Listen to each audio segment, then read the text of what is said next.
If you click this video, then chances are you're experiencing some form of fear and/or anxiety, whether that be in your career, relationship, or daily life. And the worst part is, being in a constant state of fear and/or anxiety keeps us from living a full life. So in this video, I'll be walking you through 6 concepts and tools I've used to overcome anxiety. Hi, I'm Luki, and I'm a career catalyst and coach who has found his purpose helping others find theirs. If you're new here, I make content dedicated to helping young professionals and students achieve their career potential. If that sounds like you or something you'd find useful, be sure to subscribe. So let's jump into our 6 tools and concepts. The first one is that it's all in your head. Well, before we get into there, let's define fear. So fear is an unpleasant feeling or emotion caused by the belief that someone or something is dangerous, likely to cause pain, or is a threat. And anxiety is a feeling of worry, nervousness, or unease, typically about an imminent event or something with an uncertain outcome. So just a fear of something yet to come. Danger is the real part. The knife, the gun, or oncoming traffic, that's dangerous. But fear really is just a feeling in your head about that danger that might or may not happen. But just because it's not real doesn't mean it's not real for the person experiencing it. Fear definitely feels real. So if we take a step back even more and say, what is a feeling? If you think about it, a feeling is a vibration in your body, and usually there's a certain energy attached to it or a meaning behind it. So if we take something like anxiety or nervousness, how does it feel? What are those sensations in your body? Well, for most people, it's usually butterflies in your stomach, clammy hands, maybe a tightness in your chest. But what if we looked at another feeling, something a little bit more positive? How about excitement? How does excitement feel? What are those sensations in your body? Well, probably butterflies in your stomach, maybe clammy hands, and maybe a tightness and eagerness to get ready. So those are the same sensations, but a totally different energy associated with it. So feelings have energy based on the meaning that you decide. So what if you decide to proactively change that energy and change that meaning?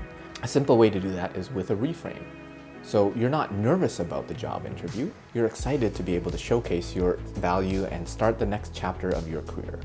So next time you have anxiety, nervousness, or fear, take a minute to reflect and reframe it. The next tool and concept is an acronym, STFAR, S-T-F-A-R, right? And it's summarized by a quote from Shakespeare's Macbeth. For there's nothing good or bad, and thinking makes it so. So first of all, there's a stimulus, something that happens.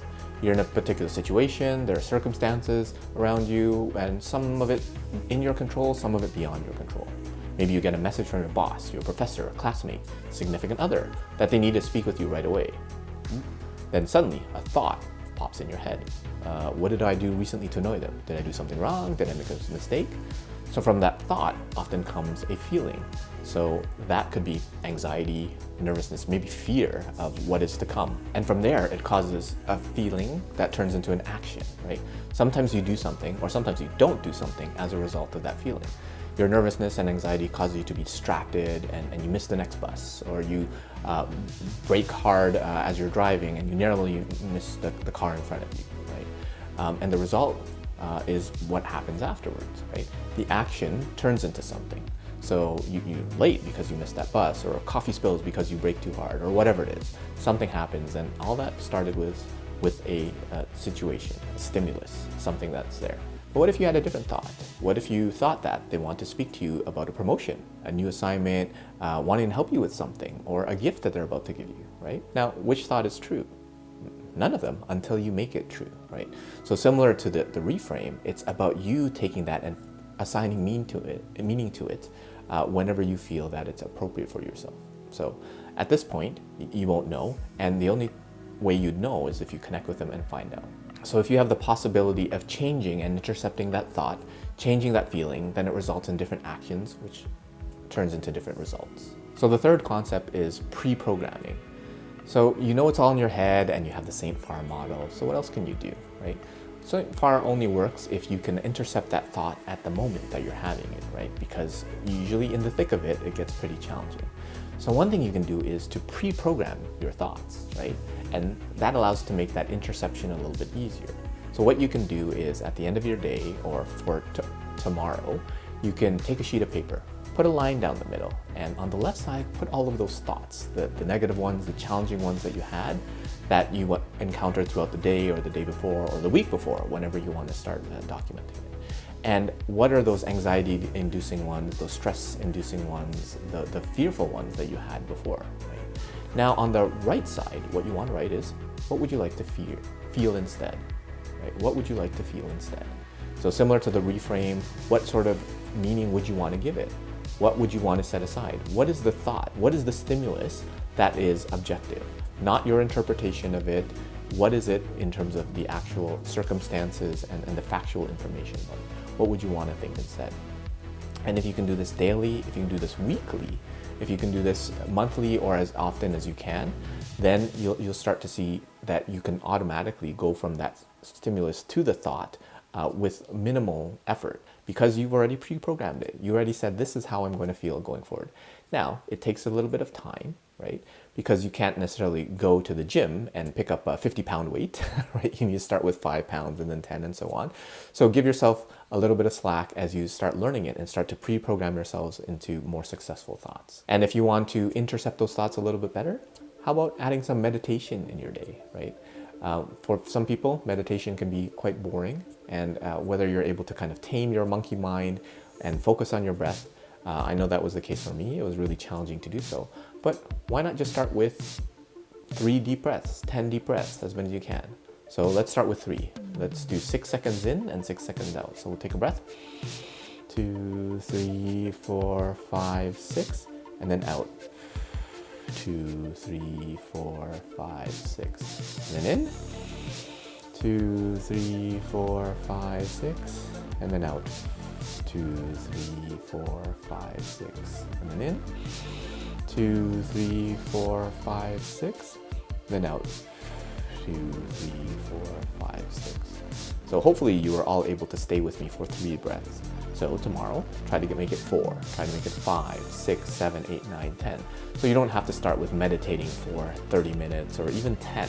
Start with 3 breaths and then get it up to 4 and see if you can get to a minute and even longer. And if you are distracted and your mind wanders, just bring it back and focus on your breath. If you're finding value from this video so far, be sure to hit the subscribe button. So point number 4 is practice. You have Saint Phar and you're pre-programming your thoughts and you're meditating and you're doing multiple deep breaths or whatever. What else can you do? Well, just keep going and practice, right? Like I said before, in the gym, you don't start off with the 50-pound weights. You start with the 5, then go to 10, 15, 20, and you increase the number of sets and reps and things like that.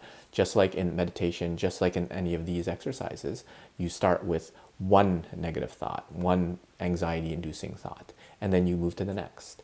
You meditate for 1 minute, you meditate for 10 minutes, and then maybe you can do half an hour over the course of a day or multiple times a week. As many as you can, and cut yourself some slack when you're not able to do it. You're training yourself, you're training your brain, you're training your mind to overcome this fear and anxiety. So concept number 5 is to notice ants. And ants aren't the little crawly insect ones. They're automatic negative thoughts. So this was coined by Dr. Daniel Amen, and his research and others' research has said that during the course of a day, we have upwards of 50,000 thoughts, right? And for some of us, those are automatic thoughts. Some of them are negative, some of them are useful, right?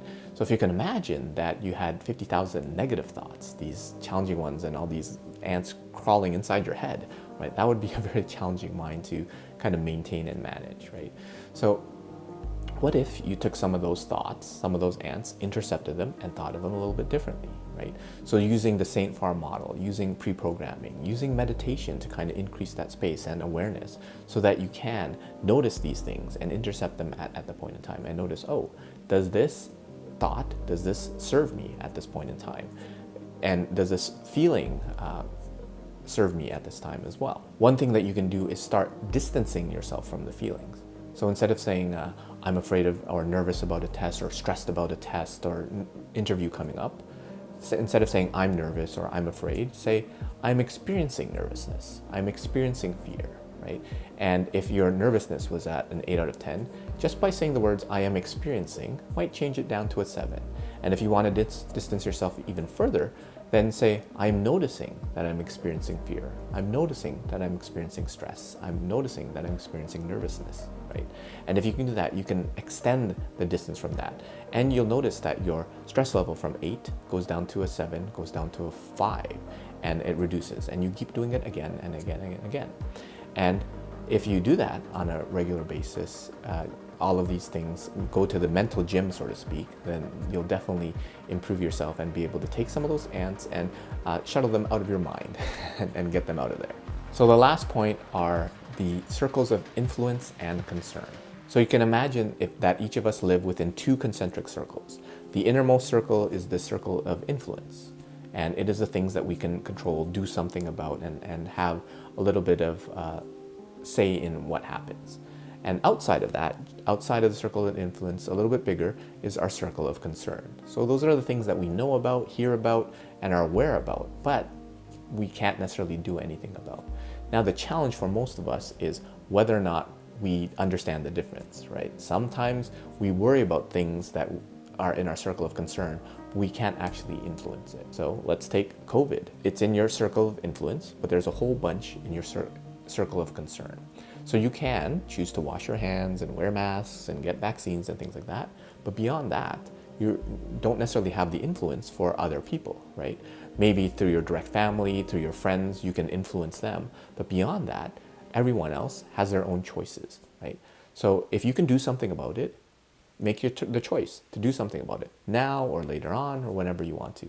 But if you have no influence, if you have no say in it, if you have no control of it, then why worry, right?